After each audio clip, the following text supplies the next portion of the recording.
नमस्कार, आपण पाहतात मुवमेंट टीव्ही मराठी। पांगारे येथे कर्मवीरांची जयंती मोठ्या उत्साहात साजरी। पुरंदर तालुक्यातील पांगारे येथे न्यू इंग्लिश स्कूलमध्ये संस्थेचे संस्थापक व पद्मभूषण कर्मवीर डॉक्टर भाऊराव पाटील यांची जयंती मोठ्या उत्साहात साजरी करण्यात आली। यानिमित्त झालेल्या कार्यक्रमाचे अध्यक्ष म्हणून पिंपरी चिंचवड येथील उद्योजक कुणाल प्रकाश काकडे उपस्थित होते, तर प्रमुख अतिथी म्हणून अजिंक्य काकडे उपस्थित होते। स्थानिक कुल कमिटीचे सदस्य रामराजे काकडे, निलेश भाऊ काकडे, त्याचबरोबर ग्रामस्थ या कार्यक्रमाला मोठ्या संख्येने उपस्थित होते। कार्यक्रमाच्या सुरुवातीलाच कर्मवीर अण्णा आणि लक्ष्मीबाई यांच्या प्रतिमेचे पूजन मान्यवरांच्या हस्ते करण्यात आले। त्याचबरोबर मान्यवरांचे स्वागत विद्यालयातील विद्यार्थ्यांनी शब्दसुमनाने केले। विद्यालयाचे प्रभारी मुख्याध्यापक तथा रयत शिक्षण संस्थेचे आजीव सेवक यांनी आपल्या प्रास्ताविकामध्ये विद्यालयातील विद्यार्थ्यांच्या स्पर्धा परीक्षेतील यशाबद्दल माहिती सांगून कर्मवीर अण्णांचे महाराष्ट्रातील शैक्षणिक कार्य हे दीपस्तंभासारखे असल्याचे म्हटले। त्याचबरोबर हे कार्य आजही तेवत राहील असं त्यांनी नमूद केलंय। विद्यार्थ्यांमध्ये कुमारी रुचिता काकडे व अनिकेत शेलार यांनी अण्णांच्या कार्याविषयी मनोगत व्यक्त केलं।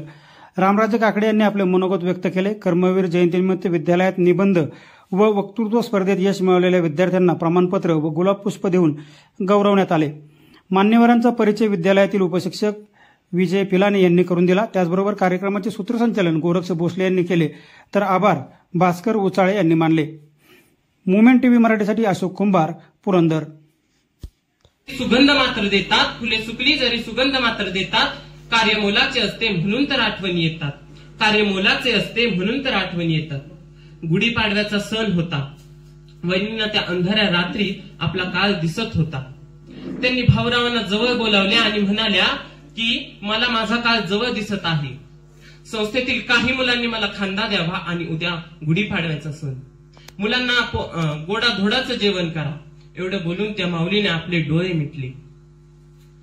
पती रयतेचा वाला, पती रयतेचा वाला तर ती रयत माऊली, पती रयतेचा वाला तर ती रयत माऊली, सरस्वतीला भेटाया जणू लक्ष्मीच धावली, सरस्वतीला भेटाया जणू लक्ष्मीच धावली। धन्यवाद। गेलं तळागाळातल्या सगळ्या विद्यार्थ्यांपर्यंत शिक्षण पोचलं पाहिजे यासाठी त्यांनी 8 तास केला आणि सरांनी सांगितलं आशिया खंडातली सगळ्यात मोठी संस्था ही रयत शिक्षण संस्था आहे।